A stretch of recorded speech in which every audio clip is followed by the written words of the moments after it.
प्रिय दर्शकों, एक बार फिर डी के मोटिवेशन यूट्यूब चैनल में आप सभी का स्वागत है। जो पति अपनी पत्नी की हर बात बिना सोचे समझे मान लेता है, वो धीरे धीरे अपनी मर्दानगी ही नहीं, अपना पूरा घर भी खो देता है। एक पुरुष अगर अपने घर का मुखिया है तो उसे सिर्फ कमाने की मशीन बनकर नहीं रह जाना चाहिए। पत्नी की बात सुनना गलत नहीं है, लेकिन हर बात पर आंख मूंद कर हाँ कर देना, ये कहीं ना कहीं घर की नींव को कमजोर कर देता है। आज के समय में रिश्ते में बराबरी की बात होती है और होनी भी चाहिए, लेकिन बराबरी का मतलब ये नहीं कि पत्नी जो बोले वही आखिरी फैसला हो। एक समझदार पति वही होता है जो सही और गलत में फर्क करे और जहां जरूरत हो वहां पत्नी को समझाए भी, अगर सिर्फ इसलिए कि शांति बनी रहे या तकरार ना हो। पति हर बात में झुकता जाए तो वो दिन दूर नहीं जब घर में उसकी कोई अहमियत ही नहीं रह जाती। कई बार महिलाएं भावनाओं में बहकर फैसले लेती हैं, चाहे वो बच्चों को लेकर हो, परिवार के बाकी सदस्यों को लेकर हो या फिर पैसों को लेकर। और अगर उस वक्त पति ने अपना दिमाग इस्तेमाल नहीं किया तो बाद में पछताना तय है। माना कि पत्नी के साथ प्यार और इज्जत से रहना जरूरी है, लेकिन प्यार का मतलब ये नहीं कि अपने खुद के विचारों को मार दो, अपनी आवाज को दबा दो। एक परिवार तभी चलता है जब दोनों अपनी जगह मजबूती से खड़े रहें। लेकिन अगर पति सिर्फ हाँ में हाँ मिलाता रहे तो न सिर्फ उसकी इज्जत खत्म होती है बल्कि उसकी पहचान भी खो जाती है। आगे हम बात करेंगे उन 3 खास बातों की जो अगर कोई पति आंख बंद कर मानने लगे तो समझिए उसने अपने हाथों से अपने घर को बर्बादी की ओर धकेल दिया।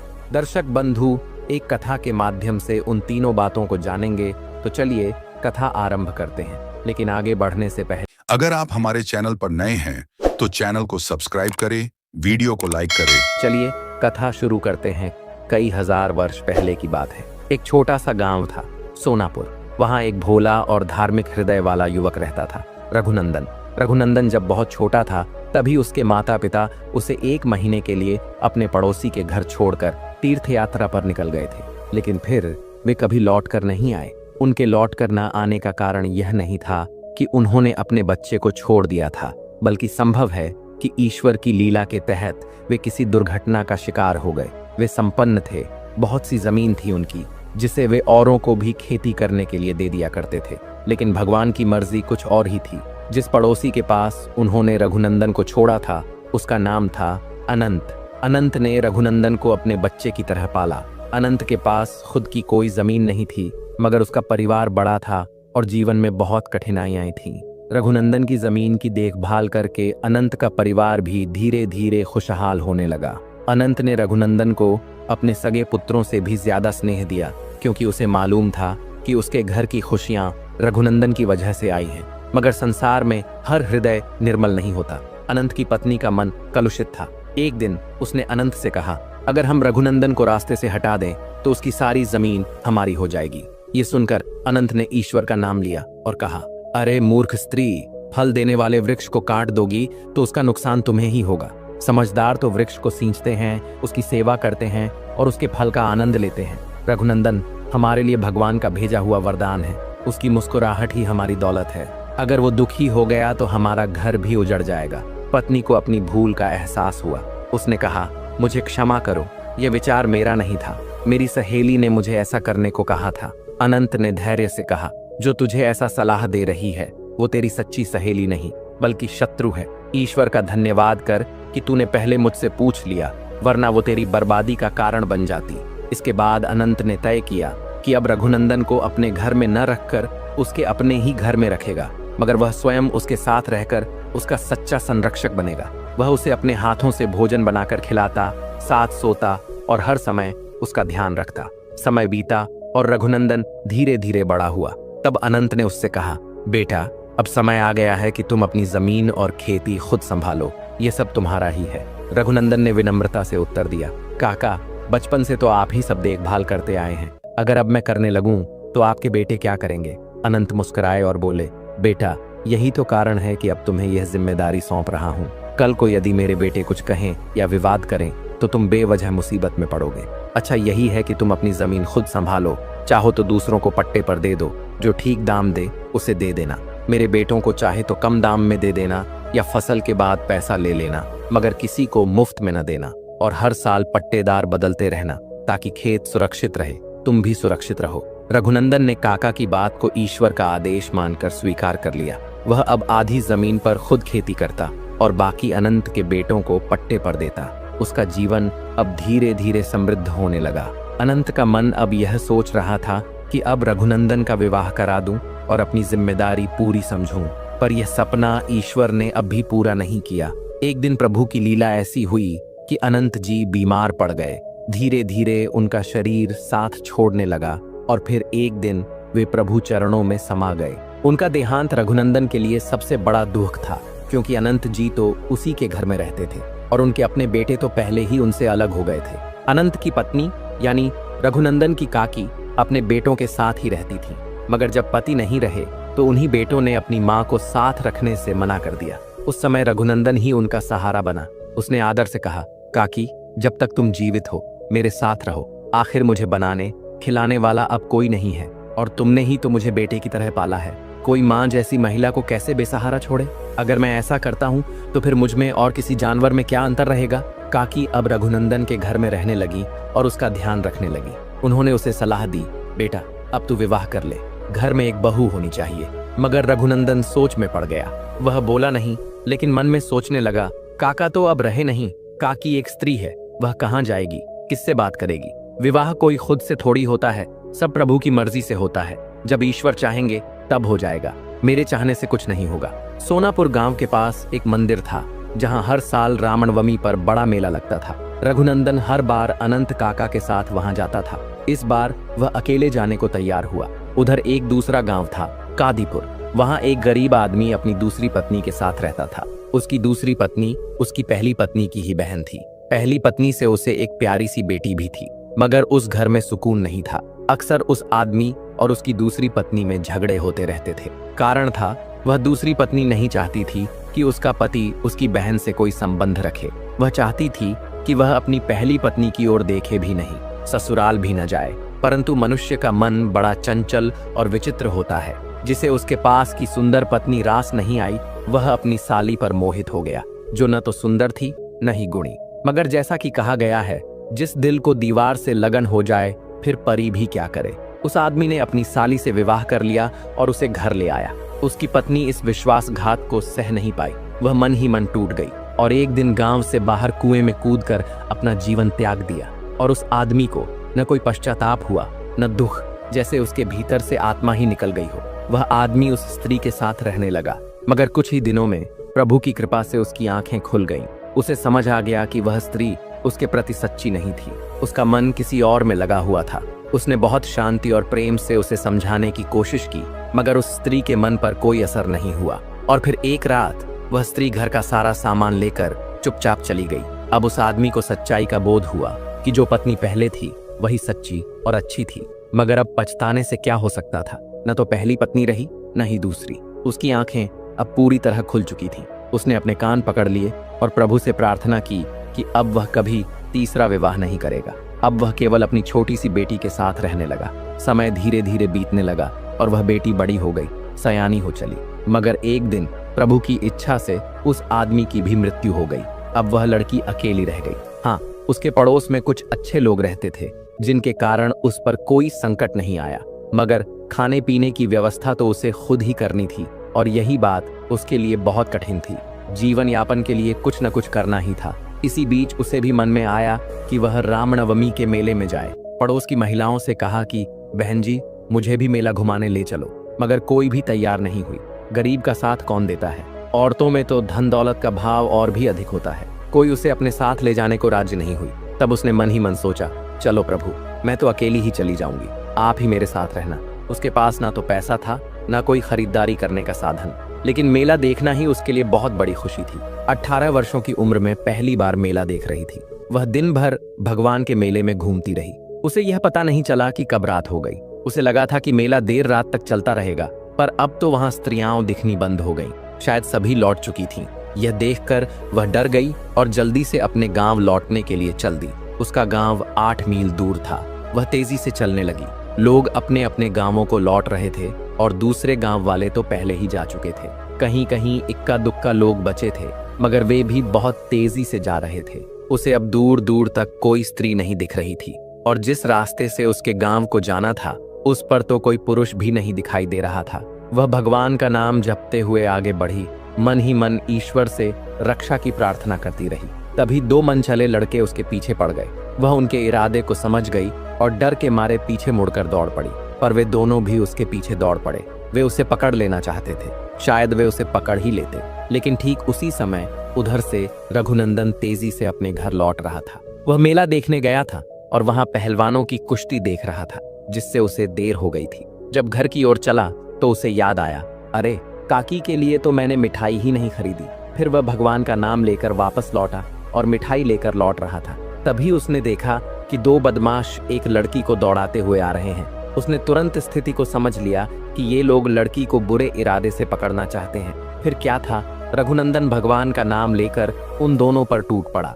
2-4 घूंसे ही मारे थे कि वे डर के मारे जान बचाकर भागने लगे। उनका यह बुरा काम कुछ और लोगों ने भी देख लिया था, तो उन्होंने भी उन्हें दौड़ा लिया और वे अपनी जान बचाकर वहां से भाग निकले। रघुनंदन ने फिर उस लड़की से पूछा, बेटी तुम अकेली यहाँ क्या कर रही हो? मेला तो कब का खत्म हो चुका है, सभी स्त्रियां अपने अपने घर लौट चुकी हैं और तुम अकेली यहाँ कैसे घूम रही हो? तब लड़की ने नम्रता और दुख से अपनी आप बीती सुनाई। मैं पहली बार मेला आई थी, किसी भी स्त्री ने मुझे साथ लाने से मना कर दिया था, तो मैं अकेली ही आ गई। मुझे मेला के बारे में कुछ भी जानकारी नहीं थी। मेरे पास तो पैसे भी नहीं थे कि कुछ खरीद सकूं। कोई मेरा इंतजार करने वाला नहीं है, मैं अकेली हूँ। रघुनंदन ने कहा, चलो मैं तुम्हें तुम्हारे घर पहुंचा देता हूँ, शायद तुम डरी हुई हो और डरना भी चाहिए। लड़की बोली, नहीं, अब मैं घर भी नहीं जा सकती और किसी लड़के के साथ तो बिल्कुल नहीं। गांव वाले मुझे बहुत मारेंगे, मुझे अब गांव में रहने भी नहीं देंगे। हमारे गांव का नियम है कि कोई भी स्त्री शाम से पहले अपने घर आ जानी चाहिए। अगर कोई रात को घर लौटे तो उसे बदचलन माना जाता है और गांव में कोई भी बदचलन नहीं रह सकती। रघुनंदन ने करुणा से कहा, लेकिन तुम तो बदचलन नहीं हो, तुम तो एक भली सच्ची लड़की हो। लड़की बोली, मेरे लिए ये बात कहने वाला कोई नहीं है और तुम जो कह रहे हो तो भी क्या फायदा, तुम मेरे गांव के नहीं हो, तुम्हारी कोई नहीं सुनेगा। अगर तुम मेरे साथ मेरे गांव आओगे तो लोग तुम्हें भी मार डालेंगे और मुझे भी। रघुनंदन अब बहुत बड़ी उलझन में पड़ गया। फिर कुछ देर भगवान को याद करके बोला, देखो अब मेरे पास एक ही उपाय है, तुम मेरे साथ मेरे घर चलो। आज की रात मेरे घर रहो और कल सुबह होते ही दिन के उजाले में अपने घर चली जाना। फिलहाल यही एक तरीका है जो मुझे समझ आता है। और फिर उसने कहा, तुमने कहा था कि कुछ खाया नहीं है, हमारे पास मिठाई है। मैंने ये मिठाई अपनी काकी के लिए खरीदी थी, पर बहुत ज्यादा है, इसमें से थोड़ा खा लो ताकि तुम्हें ताकत मिले। रघुनंदन ने प्रेम पूर्वक उसे मिठाई दी। वह मिठाई खाते खाते धीरे धीरे रघुनंदन के साथ चल पड़ी। दोनों साथ साथ घर पहुंचे। जब रघुनंदन की काकी ने देखा कि उसके साथ एक लड़की है तो उन्होंने प्रेम से पूछा, बेटा ये कौन है? रघुनंदन ने हाथ जोड़कर बताया, काकी यह एक अनाथ लड़की है, मेला देखने आई थी और बड़ी मुसीबत में फंस गई थी, मैंने इसे बचाया है, ये कल सुबह अपने घर लौट जाएगी। काकी रघुनंदन को एक कोने में ले गई और बोली, अरे भोले, हाथ आई चिड़िया को उड़ने मत देना, भगवान ने खुद इसे भेजा है, इसे क्यों जाने देगा? सामने सजा हुआ प्रसाद कोई मना करता है? थोड़ा प्रेम, थोड़ा भरोसा, इसे अपने मन की बात बता, विवाह के लिए मना ले, इसे सहारे की जरूरत है और तुझे एक संगिनी की। प्रभु की यही इच्छा हो सकती है। रघुनंदन ने विनम्रता से कहा, काकी मन की बात तो आपने पहचान ली, सच कहूं तो मेरा मन भी यही कहता है कि यह लड़की भली है, सीधी सादी है, अगर ये मान जाए तो मेरे लिए ये सौभाग्य की बात होगी। काकी मुस्कुराई और बोली, अब तू मुझे छोड़ दे, मैं बात करती हूँ। काकी उस लड़की के पास आई और प्यार से बोली, बेटी दिन भर बहुत थक गई होगी, चलो हाथ मुंह धो लो और कुछ खाना खा लो। लड़की ने नम्रता से कहा, माँ जी मिठाई बहुत खा चुकी हूँ, इन्होंने ही मुझे दी थी, आपका बेटा बहुत नेक है। काकी ने मुस्कुराते हुए पूछा, क्या तुझे मेरा बेटा पसंद है? लड़की बोली, मैं गरीब, भला ऐसा सपना कैसे देख सकती हूँ, मेरी पसंद नापसंद से क्या होता है, आपका बेटा तो ऐसा है जिसे कोई भी पसंद करेगा। काकी ने स्नेह से कहा, बेटी तू अपनी गरीबी को मत देख, तू सुंदर है और ये सौंदर्य सबसे बड़ा धन है, तू हमारी नजर में बहुत धनवान है। लड़की की आंखों में आंसू आ गए। उसने कहा, माँ जी आपका बेटा मुझे बहुत पसंद है, मन में तो यही चाहती हूँ कि इनके साथ पूरी उम्र बिता दूं, मगर शायद मेरी किस्मत में इतना सुख नहीं। काकी थोड़ी झुंझला गई, बोली, अरे नादान, अपने भाग्य को मत कोस, तू बहुत धनवान है और मैं अभी तेरी मुराद पूरी करती हूँ। काकी ने रघुनंदन को बुलाया और बोली, बेटा इस लड़की का हाथ पकड़ और भगवान को साक्षी मानकर मेरे सिर पर हाथ रखकर वचन दो कि अब इसका साथ कभी नहीं छोड़ोगे। रघुनंदन ने श्रद्धा से लड़की का हाथ पकड़ा और कहा, मैं इसे अपनी पत्नी मानता हूँ और जीवन भर इसका साथ निभाऊंगा। काकी ने तुरंत भगवान को साक्षी मानकर उन दोनों का विवाह करा दिया। फिर बोली, अब बाद में पंडित बुलाकर फेरे भी करवा दूंगी, मगर जब दो दिल मिल गए तो अब तुम पति पत्नी ही हुए। अब अपने जीवन की शुरुआत करो। दोनों ने काकी के चरणों में झुककर आशीर्वाद लिया और फिर रघुनंदन अपनी पत्नी के साथ शयन कक्ष में चला गया। अब वे दोनों सचमुच पति पत्नी बन चुके थे। एक बेसहारा को सहारा देकर रघुनंदन के मन में संतोष था और उस लड़की को विश्वास नहीं हो रहा था कि उसे ऐसा जीवन साथी मिल गया। उसने कभी सोचा भी नहीं था कि ईश्वर की ऐसी कृपा उस पर भी होगी। इस तरह दोनों ने अपने जीवन की शुरुआत कर दी और प्रभु की कृपा से खुशी खुशी रहने लगे। समय पंख लगाकर उड़ने लगा। दिन, महीने, साल बीतते गए। पूरे 10 साल बीत गए। अब काकी काफी वृद्ध हो चली थी। एक दिन उन्होंने रघुनंदन से मजाक के स्वर में पूछा, बेटा तुम्हारे दोनों में सब ठीक है ना? क्या रात में शतरंज खेलते हो जो अब तक एक बच्चा भी नहीं हुआ? 10 साल हो गए तुम्हारे विवाह को, मगर घर में एक चूहा भी पैदा नहीं हुआ। देखो तो जरा पास पड़ोस के लड़कों को, उनके 4-4, 5-5 बच्चे हो गए हैं और तुम दोनों अब भी जैसे कट झाल बजा रहे हो। रघुनंदन ने शांत भाव से कहा, काकी औलाद तो भगवान की देन है, इसमें मैं क्या कर सकता हूँ। काकी ने उसकी पत्नी को भी पास बुलाया और दोनों को थोड़ा डांटते हुए बोली, अब मैं कोई बहाना नहीं सुनूंगी। तुम दोनों आज से 9वां महीना गिनकर मुझे पोता दोगे। अगर नहीं दिया तो मैं तुम दोनों से बात नहीं करूंगी। समय बीतता गया, लेकिन रघुनंदन को कोई संतान नहीं हुई। दोनों पति पत्नी पहले से ही इस बात को लेकर दुखी थे, पर काकी का दुख सबसे गहरा था। उनका शरीर अब बूढ़ा और कमजोर हो चला था। ऊपर से पोता देखने की इच्छा उन्हें अंदर से खा रही थी। यह वही काकी थी जो कभी अपने ही पति से यह कह चुकी थी कि रघुनंदन को रास्ते से हटा दो ताकि उनके बेटे सुखी हो सके। मगर वही बेटे जब जब अपनी माँ से मुंह मोड़ लिए थे, तब यही रघुनंदन उनके जीवन का सहारा बना। अब काकी को यह पूरी तरह समझ आ गया था कि किसी को जन्म देने से कोई अपनों में नहीं आता, बल्कि जो कठिन समय में साथ दे वही सच्चा अपना होता है। अब उनके लिए रघुनंदन से बढ़कर कोई नहीं था। वो रघुनंदन की चिंता में ही दिन रात घुलती जा रही थी। वह उसे पुत्रवत देखना चाहती थी, पर रघुनंदन के भाग्य में संतान थी ही नहीं, तो भला किसका बच्चा उठा लाए। और एक दिन जैसे पका हुआ आम डाली से गिर जाता है, वैसे ही काकी इस दुनिया से विदा ले गई। रघुनंदन ने उन्हें अपनी माँ की तरह ही क्रियाकर्म देकर विदा किया। उनके अपने बेटे तो यह देखने तक नहीं आए कि माँ कैसे मरी, क्रियाकर्म कैसे होगा, हमारा क्या कर्तव्य है। अब रघुनंदन अपनी पत्नी के साथ घर में अकेला रह गया। घर अब सुनसान लगने लगा था। समय बीतने लगा तो उसकी पत्नी को चिंता हुई। उसने धीरे से कहा, हमें अब कुछ करना चाहिए। या तो आप दूसरा विवाह कर लें या फिर किसी साधु संत का सहारा लें। रघुनंदन ने गंभीर स्वर में कहा, तुमने यह कैसे सोच लिया कि मैं दूसरा विवाह कर लूंगा? अब आगे से ऐसा मत कहना। हाँ, जहाँ तक किसी संत महात्मा के पास जाने की बात है वहां जरूर जाऊंगा। इस तरह उसने अपनी पत्नी को दिलासा तो दे दिया, लेकिन वह किसी संत महात्मा के पास नहीं गया। दिन बीतते गए, महीने बीते, साल बीत गए, पूरे 10 साल गुजर गए, लेकिन रघुनंदन वहीं का वहीं रहा। एक दिन उसकी पत्नी बहुत दुखी होकर बोली, आप मेरी कोई बात नहीं मानते, मेरा कोई ख्याल नहीं रखते। मेरी गलती थी जो मैंने आपसे विवाह कर लिया। मैं एक बच्चे के लिए 20 साल से तरस रही हूँ, मगर आप मेरी बात पर ध्यान नहीं देते। आपने वादा किया था कि संत के पास जाओगे, मगर कभी नहीं गए। वह पहली बार रोई थी। 20 साल बाद पहली बार रघुनंदन ने अपनी पत्नी की आंखों में आंसू देखा था। उसका मन भर आया। वह द्रवित हो गया और बोला, मैं तुम्हारी आंखों में आंसू नहीं देख सकता, अब चुप हो जाओ। मैं आज ही अभी महात्मा के पास जाऊंगा। यहाँ से 2 कोस दूर दक्षिण दिशा में एक घना जंगल है। वहाँ एक पहुंचे हुए महात्मा की कुटिया है। मैं आज ही उनसे मिलने जाऊंगा और जो कुछ भी हो सकेगा करूंगा। रघुनंदन तुरंत चल पड़ा। दक्षिण के जंगल में महात्मा एक छोटी सी कुटिया बनाकर रहते थे। वह बहुत ही सिद्ध पुरुष थे, जिनकी वाणी कभी असत्य नहीं होती थी। जब रघुनंदन उनके पास पहुंचा तो महात्मा ने शांत भाव से पूछा, वत्स बताओ तुम किस कारण आए हो? रघुनंदन ने विनम्र होकर कहा, महात्मा जी, मैं संतानहीन अभागा हूँ, कृपा करें, मुझ पर दया करें। महात्मा ने ध्यान लगाया और फिर शांत स्वर में कहा, वत्स तुम्हारे भाग्य में पुत्र नहीं लिखा है, अतः तुम्हें संतान की प्राप्ति नहीं हो सकती। रघुनंदन ने हाथ जोड़ते हुए कहा, महात्मा जी, आप चाहें तो कुछ भी हो सकता है। महात्मा बोले, वत्स मैं ईश्वर की रचना को नहीं बदल सकता, तुम अपने घर जाओ और भगवान का नाम लो। रघुनंदन की आंखों में करुणा उमड़ आई।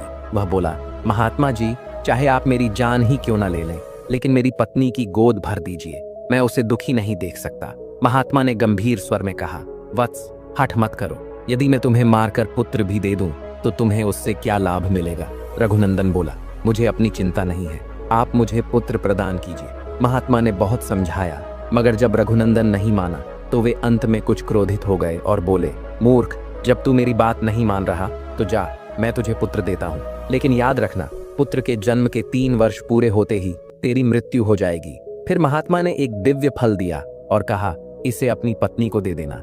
यह फल खाने के बाद तुम्हारी पत्नी गर्भवती हो जाएगी। रघुनंदन घर लौटा और उस फल को अपनी पत्नी को खाने को दे दिया। पत्नी ने श्रद्धा से फल खा लिया और फिर प्रभु की कृपा से 9वें महीने में उसे पुत्र की प्राप्ति हुई। पुत्र के जन्म पर पत्नी बहुत खुश थी, मगर रघुनंदन के चेहरे पर कोई मुस्कान नहीं थी। वह गुमसुम और उदास रहने लगा। यह देख पत्नी बोली, मैं देख रही हूँ कि आप कुछ दिनों से बहुत उदास रहते हैं, ऐसा क्यों? कृपया बताइए। रघुनंदन चुप रहा। तब पत्नी ने कसम दी, आपको मेरी कसम है, सच सच बताइए, क्या बात है? कौन सा राज मुझसे छुपा रहे हैं? तब रघुनंदन की आंखें नम हो गईं। वह बोला, महात्मा ने हमें पुत्र का वरदान तो दे दिया है, मगर साथ में यह भी कहा है कि जब यह पुत्र 3 वर्ष का हो जाएगा तब मेरी मृत्यु निश्चित है। पत्नी की आंखों में आंसू भर आए। वह दुख से बोली, आपने तो हमारे सुख के लिए अपने जीवन का सौदा कर लिया। आपने मुझसे बिना पूछे इतना बड़ा निर्णय ले लिया। क्या आपको यह अधिकार था? रघुनंदन ने शांत स्वर में कहा, भाग्यवान, समझो यह सब हमारे हाथ में नहीं है। भगवान ने जो लिखा है वही होकर रहेगा। अब स्त्री के पास रोने के सिवा कुछ नहीं था। समय बीता और धीरे धीरे 3 साल पूरे हो गए और फिर वो दिन भी आया जब रघुनंदन ने अंतिम सांस ली। पत्नी का संसार उजड़ गया। उसे बहुत दुख हुआ। वह पछता रही थी कि उसने ही अपने पति को संत के पास भेजा और आज वह उसे खो बैठी। मगर अब क्या हो सकता था?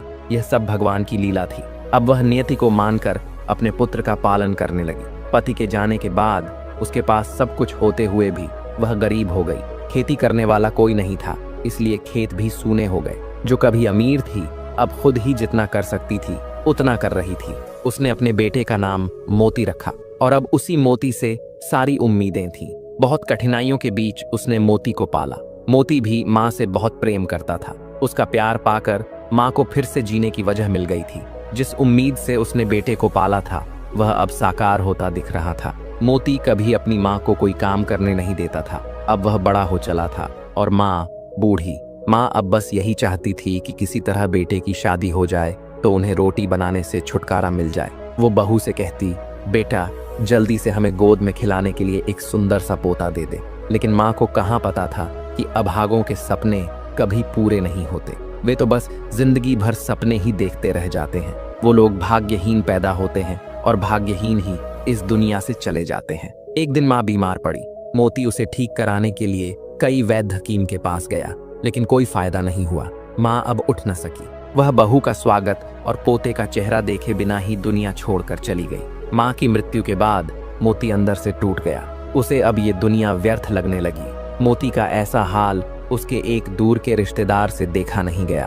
उसने अपने एक जान पहचान के रिश्तेदार की लड़की से मोती का विवाह करा दिया। लड़की बहुत सुंदर थी। उसे देखकर मोती की खुशी का कोई ठिकाना नहीं रहा। ऐसा लगा जैसे उसकी बुझी हुई जिंदगी फिर से रोशन हो गई हो। उसे इतनी सुंदर पत्नी मिल गई थी कि अब वह माँ को भूलने की कोशिश करने लगा। कहते हैं कि अगर पत्नी सच्चे दिल वाली हो, प्यार करने वाली हो, तो इंसान दुनिया के हर गम को भूल सकता है। परंतु मोती की पत्नी मन से सच्ची नहीं थी। मोती तो बस उससे जुड़ ही गया था। वह तो अपनी पत्नी से एक पल भी दूर नहीं रहना चाहता था, मगर उसकी पत्नी उससे कोई प्रेम नहीं करती थी। मोती समझता था कि नई नई आई है इसलिए शर्माती है। जब कुछ दिन साथ रहेगी तो शर्म दूर हो जाएगी और वह भी खुलकर प्यार करने लगेगी। मोती जब खेत पर काम करने जाता और घर में अकेली पत्नी को छोड़ता तो उसका मन बेचैन हो जाता।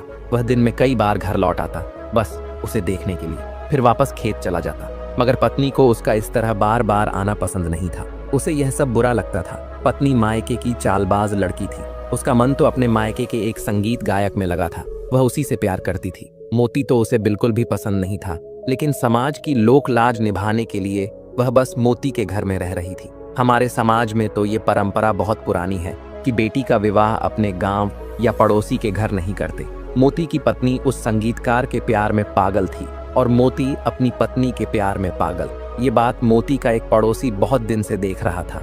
उसने एक दिन मोती को समझाया, भैया पत्नी से बहुत ज्यादा प्यार करना ठीक नहीं होता।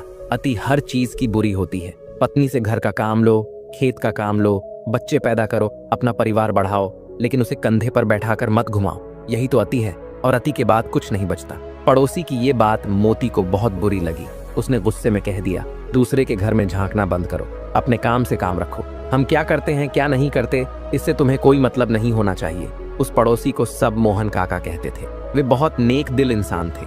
हर घर की भलाई और बुराई पर उनकी नजर रहती थी। मगर जब मोती ने उन्हें डांट दिया तो उन्होंने मोती के घर की ओर देखना ही बंद कर दिया। एक दिन मोती की पत्नी ने प्यार से कहा, मेरे आए हुए कई महीने हो गए हैं, मुझे अपने माता पिता की बहुत याद आ रही है, एक बार मुझे मायके घुमा लाओ। असल में उसके मन में प्रेमी की याद बहुत गहराई से उठ रही थी। वह विरह वेदना में तड़प रही थी। उसे अपने संगीतकार प्रेमी से मिले हुए भी महीनों बीत चुके थे और अब वह उससे मिलने को आतुर हो रही थी। इसलिए माता पिता का बहाना बनाकर मायके जाना चाहती थी, जबकि उसके मायके वाले उसकी प्रेम कहानी को जानते थे। इसलिए वे चाहते थे कि वह कई वर्षों तक ससुराल में ही रहे, उसके कई बच्चे हो जाएं और तभी वह मायके आए। मोती जब पत्नी को ससुराल ले जाने आया तो उसके सास ससुर ने उसे समझाया, बेटा तुम अकेले हो, तुम्हें पत्नी की बहुत जरूरत है। जब तक तुम अपना घर न बसा लो, बच्चे न हो जाएं, तब तक ससुराल मत आना, हमें मत देखना, पहले अपनी गृहस्थी संभालो। लेकिन मोती तो अपनी पत्नी को बहुत प्रेम करता था। वह उसके प्रेम में इतना डूबा था कि हर बात मानने को तैयार था। जब पत्नी ने कहा, मेरा मन माँ को देखने का कर रहा है, बस 1-2 दिन के लिए मायके ले चलो, मैं तुम्हारे साथ ही लौट आऊंगी। मोती ने बिना देर किए उसकी बात मान ली और पत्नी को लेकर मायके की ओर चल पड़ा। गर्मी का दिन था, तेज धूप लग रही थी। चलते चलते दोनों एक जंगल के पास पहुंचे। वे जंगल के काफी अंदर तक चले गए। तभी उन्हें एक तालाब दिखाई दिया। प्यास लगने पर दोनों तालाब के पास रुक गए। वहीं एक महात्मा जी तपस्या में लीन थे, लेकिन दोनों पति पत्नी उनके पास न जाकर सीधे तालाब से पानी पीने चले गए। मोती ने पानी पी लिया। जब उसकी पत्नी पानी पीने लगी तो अचानक पानी खिसक गया और उसकी सांसें रुकने लगी। कुछ ही पलों में वह इस दुनिया से विदा हो गई। मोती यह देखकर फूट फूट कर रोने लगा। वह बार बार अपना सिर जमीन पर पटकने लगा। यह देखकर तपस्वी महात्मा उसके पास आए और प्रेम से उसे समझाने लगे, बेटा अपने आप को संभालो, तुम्हारी पत्नी की उम्र बस इतनी ही थी, उसने अपनी जीवन लीला पूरी कर ली और अब प्रभु के पास चली गई। तुम्हारी उम्र लंबी है, व्यर्थ में ऐसे खुद को कष्ट मत दो। मोती ने आंसू भरकर कहा, महात्मा जी मैं अपनी पत्नी के बिना नहीं जी सकता, मैं सिर पटक पटक कर मर जाना चाहता हूँ। महात्मा बोले, वत्स जब तुम्हारे जीवन का अंत नहीं लिखा है तो लाख कोशिश कर लो, मृत्यु नहीं आएगी।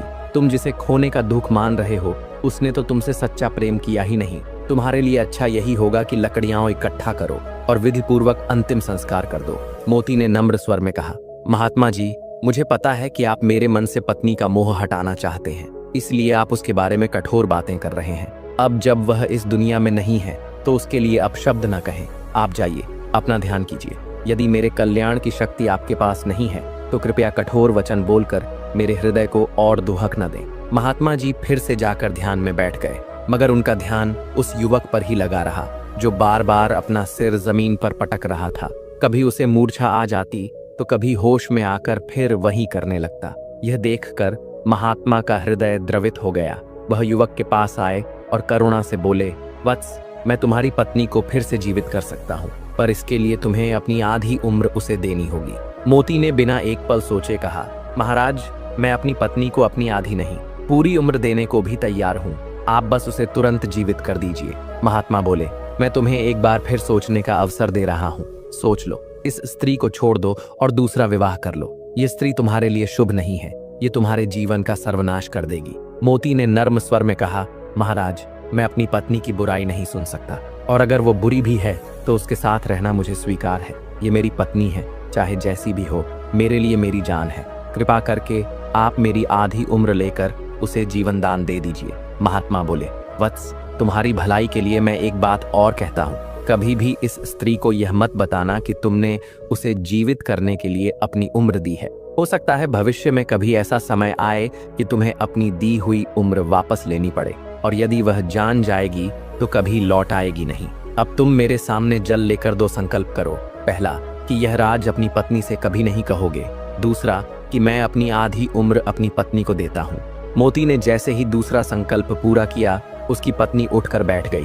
उसने कहा, माफ करना, मैं थक गई थी इसलिए नींद लग गई थी, चलो अब जल्दी से मायके चलते हैं। दोनों फिर से निकल पड़े। मोती अपनी ससुराल जा रहा था और पत्नी अपने मायके। पत्नी बहुत खुश थी कि आज बहुत समय बाद अपने प्रेमी से मिलने जा रही थी। जब मोती ससुराल पहुंचा तो उसके सास ससुर उसे देखकर बहुत खुश हुए, मगर बेटी को देखकर खुश नहीं हुए। मन ही मन सोचने लगे कि मोती तो खुद अपने ही पैरों पर कुल्हाड़ी मार रहा है, इसे तो सख्ती से पेश आना चाहिए था, मगर यह तो उसके पीछे पीछे नौकर बनकर घूम रहा है। बेटी के माता पिता भली भांति जानते थे कि वह मोती से मिलने नहीं बल्कि अपने प्रेमी संगीतकार से मिलने आई है। शादी से पहले भी वह एक बार उसके साथ भाग चुकी थी। वे मोती से बोले, बेटा, बिना गोद भराई के बेटी को साथ लाना ठीक नहीं था, पर अब जब आ ही गए हो तो किसी को खबर होने से पहले ही वापस चले जाओ। लड़की घर के अंदर चली गई और रात होने का इंतजार करने लगी। अब उससे प्रेमी से बिछड़ाव सहा नहीं जा रहा था। आधी रात होते ही माँ बाप की लाख निगरानी के बाद भी वह संगीतकार से मिलने चली गई। सुबह विदा के समय मोती के सास ससुर ने कहा, बेटा, जब तक हमारी बेटी की गोद में 1-2 बच्चे न हो जाएं, तब तक ससुराल मत आना। अगर मिलना ही होगा तो हम खुद आकर मिलेंगे। मोती की आंखों पर पत्नी के प्यार का ऐसा मोटा चश्मा चढ़ गया था कि वह कुछ समझ ही नहीं पाया। यहाँ तक कि सास ससुर के इतने साफ शब्दों के बाद भी वह न समझ सका कि पत्नी में कोई बहुत बड़ी कमी है, वरना कौन माँ बाप अपनी बेटी को मायके से इतने जल्दी विदा करता है। बहुत बड़ी मजबूरी हो तब भी बेटियां मायके में 7 दिन तो रहती ही हैं। संसार में मूर्ख 3 तरह के होते हैं। एक, जो आंखों से देखकर भी यकीन नहीं करते। दूसरा, जो सच्चाई बोलने वाले को ही गलत समझते हैं। तीसरा, जो पत्नी या प्रेमिका को भगवान मान लेते हैं। मोती में वे तीनों बातें थीं। प्रेम में अंधा होना, पत्नी को देवता समझना और खुद को हर हाल में दोषी मानना। वह अपनी पत्नी को लेकर घर आ गया और रात को उसके साथ सुख से बताया। उसे पत्नी पर कोई शक नहीं था, क्योंकि पत्नी कभी विरोध नहीं करती थी, न ही बहाने बनाती थी कि आज तबीयत ठीक नहीं है या मुझसे दूर रहो, बाहर जाकर सो जैसी बातें वह कभी नहीं कहती थी। इसलिए मोती को लगता कि वह उसे बहुत प्रेम करती है। दूसरे दिन मोती खेत पर काम करने चला गया। उधर उसकी पत्नी ने पहले ही अपने प्रेमी एक संगीतकार से कह रखा था, मेरा घर जंगल पार वाले गांव में है, मेरे पति का नाम मोती चंद है, वह दिन भर खेत पर रहता है, मैं दिन में अकेली रहती हूँ, घर पर मुझे रोकने टोकने वाला कोई नहीं है, तुम दोपहर में आ जाना, फिर हम दोनों नगर की ओर भाग चलेंगे। मुझे मोती के साथ रहना अच्छा नहीं लगता, न उसका शरीर अच्छा है, न वह मेरे किसी काम का है। जैसा तय हुआ था, संगीतकार दोपहर को मोती के घर पहुंच गया। उधर मोती तो निश्चिंत होकर खेत पर काम कर रहा था। इधर पत्नी अपने प्रेमी को देखकर बहुत प्रसन्न हुई। उसने बिना देर किए घर से रुपए, गहने आदि लेकर प्रेमी के साथ भाग जाने का निश्चय कर लिया। शाम को जब मोती घर लौटा तो पत्नी नहीं थी। वह चिंतित हो गया, आसपास खोजा, मगर कोई खबर नहीं मिली। घर में देखा तो रुपए, पैसे और गहने सब गायब थे। फिर वह दौड़कर मोहन काका के पास गया। बोला, काका, आप तो सबकी खबर रखते हैं, बताइए मेरी पत्नी कहाँ गई?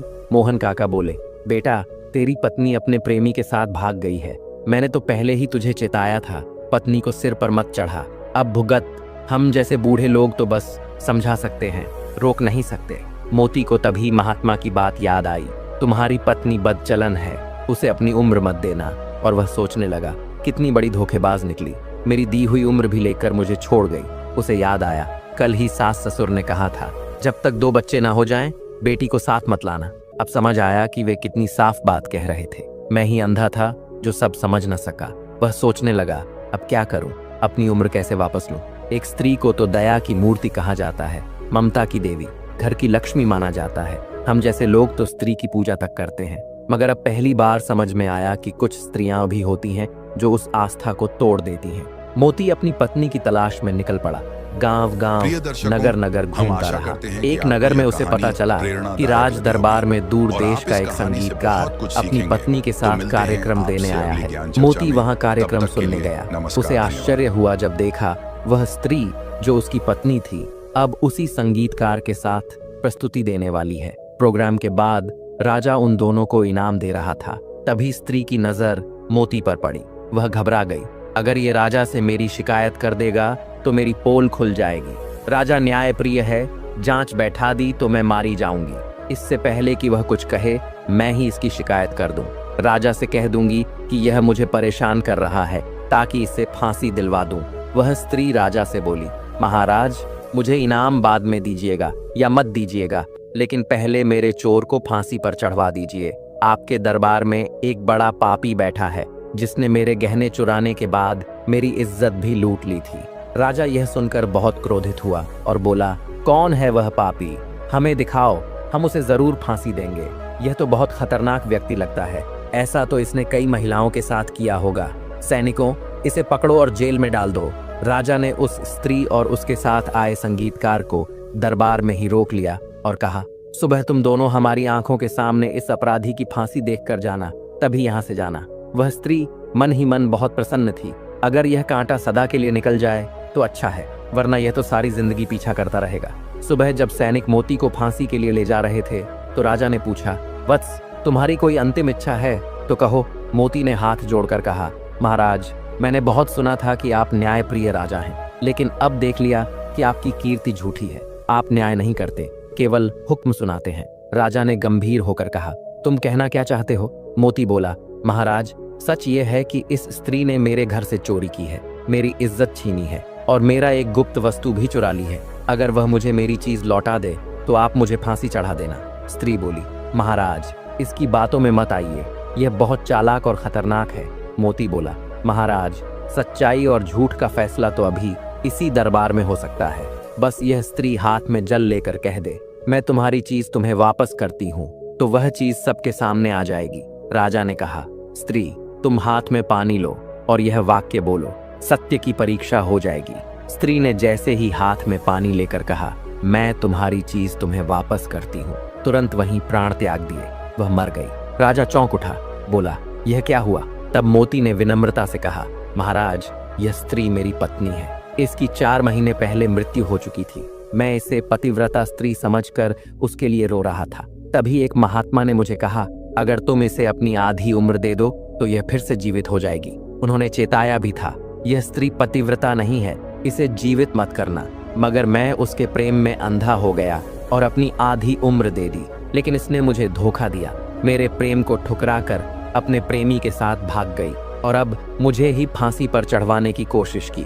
महाराज, आप कृपा कर इस बहुरूपिया स्त्री के प्रेमी को फांसी दीजिए, नहीं तो यह आगे न जाने कितनों का घर उजाड़ देगा। राजा ने न्याय करते हुए उस संगीतकार प्रेमी को फांसी की सजा दी और मोती को अपने दरबार में सेवा दे दी। मोती अब राजा के दरबार में ईमानदारी से रहने लगा। दर्शक बंधु, कथा अभी यहीं समाप्त नहीं होती।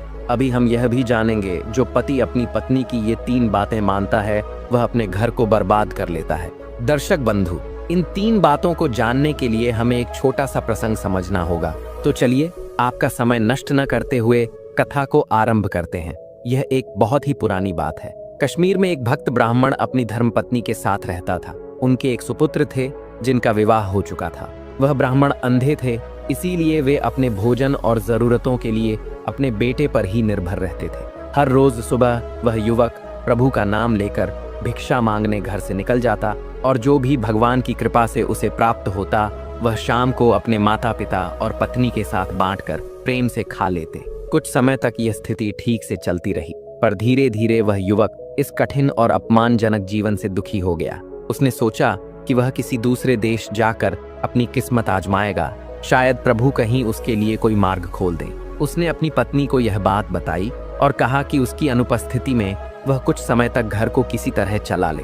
उसने यह भी कहा कि यदि भगवान की कृपा रही तो सब कुछ शुभ होगा। साथ ही उसने यह भी समझाया कि माता पिता की सेवा करना सबसे बड़ा धर्म है। यदि वे नाराज हो गए तो उनके वचनों से श्राप भी मिल सकता है। यह सोचकर एक दिन उस युवक ने कुछ भोजन बांधा और प्रभु का नाम लेकर घर से चल दिया। वह कई दिनों तक चलता रहा, जब तक कि वह एक पड़ोसी देश के एक बड़े नगर में नहीं पहुंच गया। वहां पहुंचकर वह एक दुकान पर गया और भिक्षा मांगी। दुकानदार ने उससे प्रेम पूर्वक पूछा, तुम कौन हो, कहां से आए हो और यहाँ क्यों आए हो? युवक ने उत्तर दिया, मैं एक ब्राह्मण हूँ और अपने माता पिता व पत्नी के लिए रोटी की तलाश में भटक रहा हूँ। दुकानदार को उसकी बात सुनकर बहुत करुणा आई। उसने उसे सलाह दी कि वह उस देश के दयालु राजा से जाकर मिले। हो सकता है भगवान के आशीर्वाद से राजा उसकी सहायता करे। दुकानदार स्वयं भी उसे राजा के दरबार तक ले गया। भगवान की कृपा से उसी समय राजा को एक सच्चे और धार्मिक ब्राह्मण की आवश्यकता थी, जो उनके नवनिर्मित स्वर्ण मंदिर की सेवा कर सके। जब राजा ने सुना कि यह ब्राह्मण भला, सरल और ईमानदार है, तो वे बहुत प्रसन्न हुए और उन्होंने उसे मंदिर का पालक नियुक्त कर दिया। साथ ही उसे हर वर्ष 50 किलो चावल और 100 रुपये देने का आदेश दिया। 2 महीने बीत गए, पर ब्राह्मण की पत्नी को उसके बारे में कुछ समाचार नहीं मिला, तो उसने प्रभु का नाम लेकर उसकी खोज में निकलने का निश्चय किया। सौभाग्य से वह भी उसी नगर में पहुंच गई जहां उसका पति था। वहां जाकर उसने सुना कि रोज सुबह राजा के स्वर्ण मंदिर में एक स्वर्ण अशर्फी उस देश के भिखारी को दी जाती है जो उसे मांगने आता है। अगले दिन वह मंदिर गई और वहां उसे उसका पति मिल गया। ब्राह्मण ने उसे देखा और कहा, तुम यहाँ क्यों आई हो? मेरे माता पिता को तुम अकेला छोड़ आई? क्या तुम्हें इस बात का जरा भी ध्यान नहीं कि वे मुझे श्राप दे सकते हैं? और भगवान न करे मैं जीवन से हाथ धो बैठूं।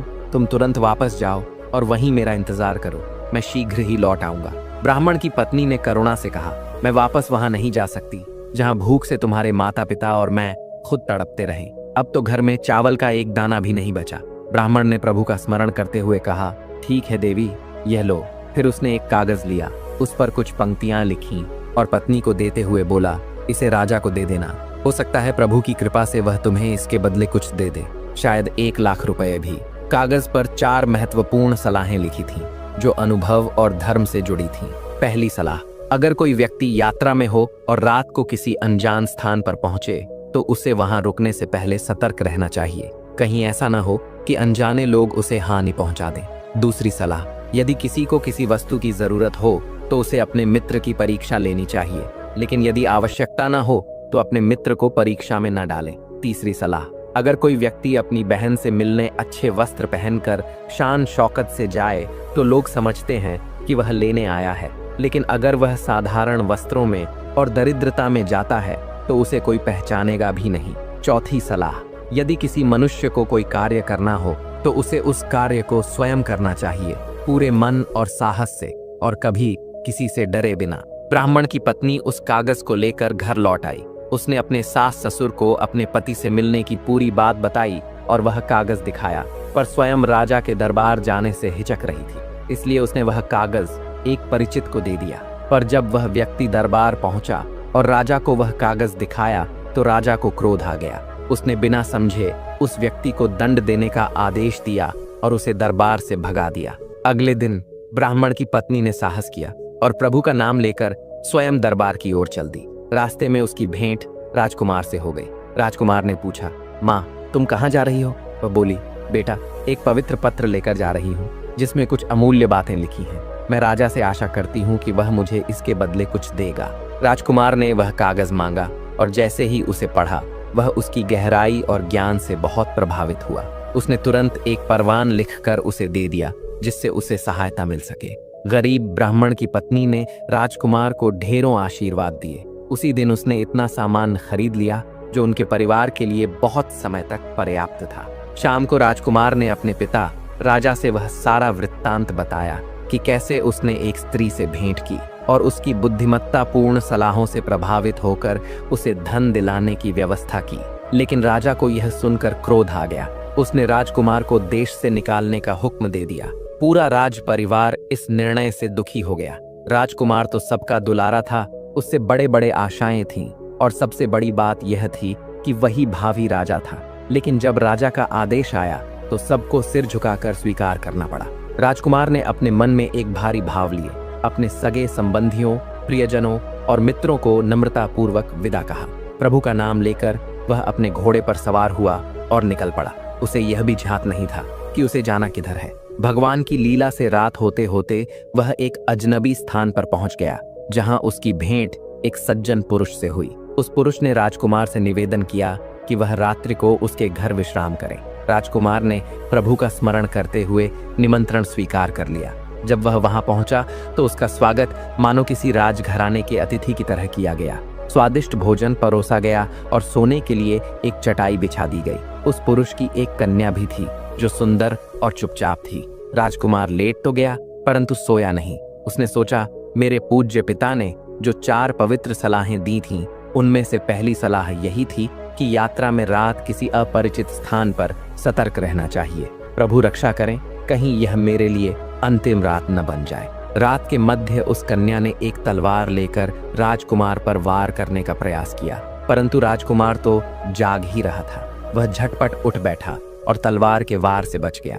फिर उसने उस तलवार को थाम लिया और शांत स्वर में बोला, मैंने तुम्हारा क्या बिगाड़ा है देवी, मैंने तुम्हारा कुछ नहीं छीना, तो फिर तुम मुझे क्यों मारना चाहती हो? अपने हाथ की तलवार को संभाल कर रखो, कहीं तुम्हें भी बाद में उसी प्रकार पछताना न पड़े जैसे उस राजा ने पछताया था जिसने अपने प्रिय तोते को मार दिया था। लड़की ने आश्चर्य से पूछा, कौन से राजा की बात कर रहे हो? राजकुमार ने भक्तिभाव से कहा, तो सुनो, एक ज्ञानवाणी के रूप में यह कथा सुन लो। बहुत समय पहले एक राजा था जिसके पास एक अनुपम सुंदर तोता था। वह राजा उस तोते को अत्यंत प्रेम करता था, इतना कि अपने रानियों से भी पहले वह उसी से बातें करता था। एक दिन उस तोते ने राजा से 1 महीने की छुट्टी मांगी ताकि वह अपने माता पिता से मिलने वन जा सके। राजा ने प्रेम पूर्वक अनुमति दी। तोता अपने माता पिता के पास गया और कुछ समय वहां बिताया। जब वह लौटने लगा तो प्रभु की कृपा से उसके साथ एक वरदान भी आया। वह एक पेड़ की टहनी साथ लाया जिसके फल खाने से कोई भी वृद्ध व्यक्ति फिर से जवान हो सकता था। उसने वह टहनी राजा को उपहार स्वरूप दी। राजा ने उसे अपने राजकीय उद्यान में लगवाया। कुछ समय बाद उसमें सुंदर पत्ते आए और फिर फल भी लगने लगे। लेकिन तभी एक भीषण तूफान आया जिसने उस पेड़ को धराशायी कर दिया। तूफान के साथ एक विषैला नाग भी वहां आ पहुंचा और उसने उस पेड़ की शाखाओं पर अपना जहर फैला दिया। किसी को इसका पता नहीं चला। तूफान के जाने के बाद वह पेड़ फिर से लगाया गया। समय के साथ वह हरा भरा हुआ और फिर फल देने लगा। जब फल पक गए तो राजा ने पहले उसे अपने पालतू कुत्ते को देकर परखा और कुत्ता उसे खाते ही मर गया। राजा को बहुत क्रोध आया। उसने सोचा कि तोते ने उससे छल किया है और गुस्से में आकर उसे मार डालने का आदेश दे दिया। निस्सहाय तोते को वहीं मार दिया गया। परंतु अगले वर्ष जब पेड़ फिर से फला फूला तब तक उसकी शाखाओं से सारा विष निकल चुका था और उसके फल सचमुच चमत्कारी सिद्ध हुए। एक दिन एक वृद्ध व्यक्ति उसी रास्ते से गुजर रहा था। वह भूखा था। उसे एक पेड़ दिखा और उसने उस पेड़ से एक फल तोड़कर खा लिया। जैसे ही उसने वह फल खाया, भगवान की कृपा से वह फिर से जवान हो गया। यह चमत्कारी बात हवा की तरह उड़ती हुई राजा तक पहुंच गई। राजा ने तुरंत अपने एक सेवक को उस पेड़ से फल लाने का आदेश दिया। उन फलों में से राजा ने कुछ अपने वृद्ध वजीर को खाने को दिए। जैसे ही वजीर ने उन्हें खाया, वह भी उतना ही जवान और ताकतवर हो गया जितना वह 50 वर्ष पहले हुआ करता था। राजा यह देखकर बहुत खुश हुआ, लेकिन उसी समय उसका मन भारी हो गया। उसे अपने प्यारे तोते की याद आई और उसने बड़ी पीड़ा और पछतावे के साथ सोचा कि उसने कितनी निर्दयता से उसे मरवा दिया था, जबकि वह तोता तो इतनी मूल्यवान और दिव्य वस्तु उसके लिए लाया था। राजकुमार ने यह कथा समाप्त की और भावपूर्ण स्वर में कहा, मुझे विश्वास है कि तुम मेरे साथ ऐसा नहीं करोगी। लड़की ने विनम्रता से उत्तर दिया, नहीं, मैं तो तुम्हारे साथ ऐसा कभी नहीं करूंगी। जब तक यह वार्तालाप चला, सुबह हो चुकी थी और घर के अन्य लोग भी जाग चुके थे। इस तरह उस रात राजकुमार की रक्षा हो गई।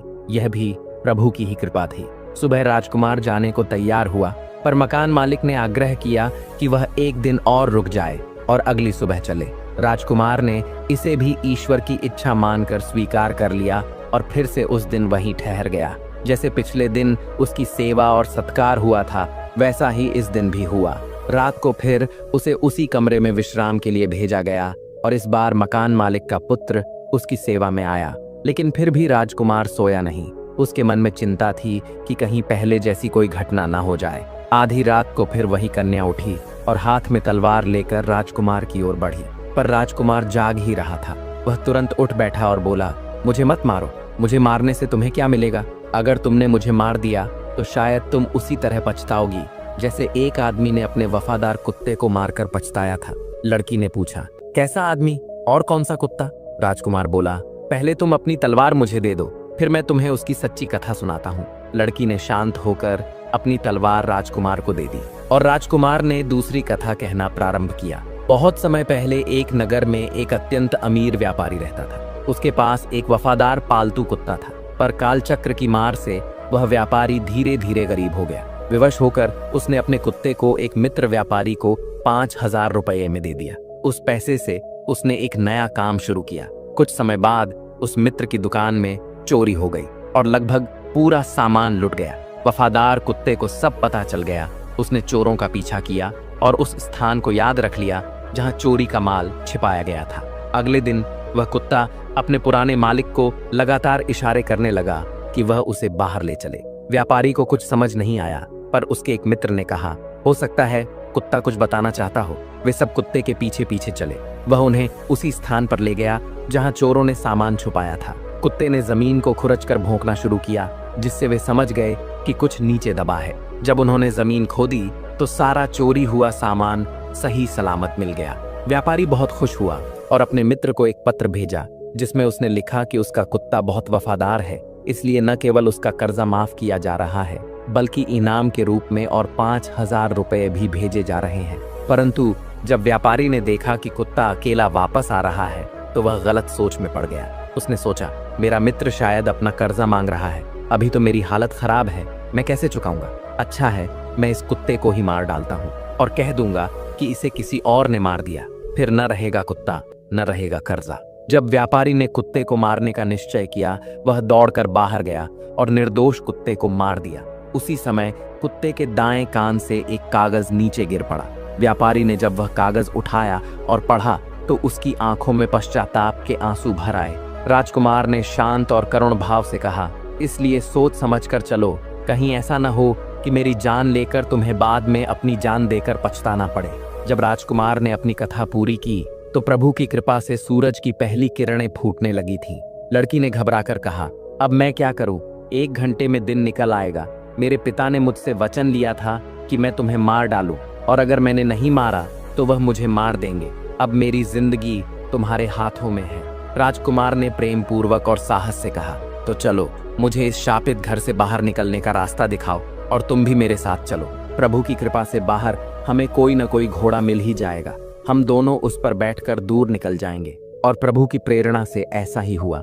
1 घंटे के अंदर, जब तक घर के लोग जागे, राजकुमार और वह लड़की जो डाकू की बेटी थी, घोड़े पर सवार होकर बहुत दूर निकल चुके थे। वे निरंतर यात्रा करते रहे, चलते रहे, जब तक वे राजकुमार के एक पुराने मित्र के घर नहीं पहुंच गए। उसके मित्र ने बड़े प्रेम से उनका स्वागत किया और उन्हें अपने घर में पूरे 6 महीने तक ठहरने दिया। मित्र का एक पुत्र था जिसने उस लड़की से विवाह किया।